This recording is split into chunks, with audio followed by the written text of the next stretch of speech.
आप डॉक्टर बनने वाले हो और आपने कई मूवीज वगैरह में देखा होगा, जब डॉक्टर को लगता है कि यार अब हमारे हाथ में बात नहीं है, तो वो ऑर्गेनिक केमिस्ट्री पढ़ने का तरीका ये नहीं होता कि कॉपी में स्ट्रक्चर बना रहे हो।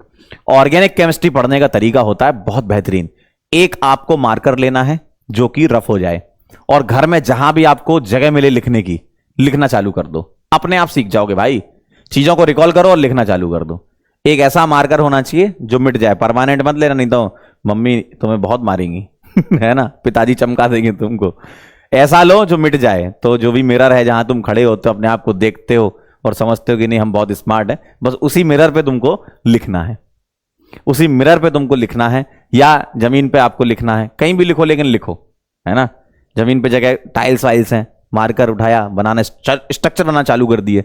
ऑर्गेनिक बहुत बाद में आती वैसे 11th में, क्योंकि फिजिकल और इनऑर्गेनिक काफी चलती है 11th क्लास में। ऑर्गेनिक बाद में आएगी, लेकिन जब भी आए मैं फिर से आपसे बोलता हूं, केमिकल बॉन्डिंग बहुत अच्छे से पढ़ना, ऑर्गेनिक केमिस्ट्री बहुत आसान हो जाएगी। कि अगर आपने कंसिस्टेंसी मेंटेन कर ली ना, आपने थ्रू आउट 2 साल कंसिस्टेंसी चाहिए बस इसमें, इसके अलावा और कुछ नहीं चाहिए। आप लगातार कंसिस्टेंट रह रहे हो, खत्म हो जाएगा काम भाई। कंसिस्टेंट रहोगे तो ऑब्वियसली हार्डवर्क करोगे, बैठे तो नहीं रहोगे, है ना। तो बस ये चीज आपको करनी है, कंसिस्टेंसी मेंटेन करनी है। लेक्चर आपको कोई नहीं छोड़ना, जो भी लेक्चर आपका चल रहा है नोट्स बनाने हैं, रिवाइज करना है, डीपीपी सॉल्व करना है। आपके लिए शॉर्ट नोट्स की भी व्यवस्था है, आपके लिए माइंड मैप की भी व्यवस्था है, लेकिन हम चाहते हैं कि आप अपनी तरफ से बनाओ। हम लोग तो देंगे ही आपको, लेकिन आप अपनी तरफ से बनाओ, खुद के शॉर्ट नोट्स, खुद के माइंड मैप, और खुद ही जब सॉल्व करोगे तो बहुत अच्छा लगेगा आपको। आप सीखोगे ना।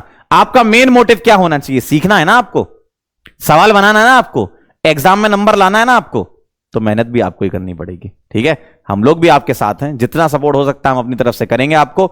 लेकिन भाई मैं फिर बोल रहा हूं, सिलेक्शन होगा या नहीं होगा उसके जिम्मेदार सिर्फ आप होगे, क्योंकि अगर आपने हम लोगों को फॉलो कर लिया तो डेफिनेटली सिलेक्शन होगा। कई अपने सीनियर से पूछो आप, कंसिस्टेंसी ही नहीं रही, बीच में भटक गए, पढ़ ही नहीं रहे हैं, टेस्ट ही नहीं दे रहे हैं, तो ये सब चीजें तो भाई बहुत बेकार चीज होती हैं, है ना। अगर आपको ईमानदारी से पढ़ना है, तैयारी करनी है, तो 100% झोंक दो अपने आप को, और फिर देखो आप क्या निकल के आते हो। डॉक्टर भाई बहुत बड़ी चीज है, और बाकी तो अपन है ही, आसान बना देंगे।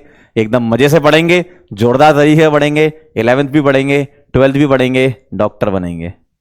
ठीक है, जो आपका प्रीफिक्स लगने वाला है ना 2 साल के बाद, उस प्रीफिक्स के लिए तुम बहुत मेहनत कर रहे हो।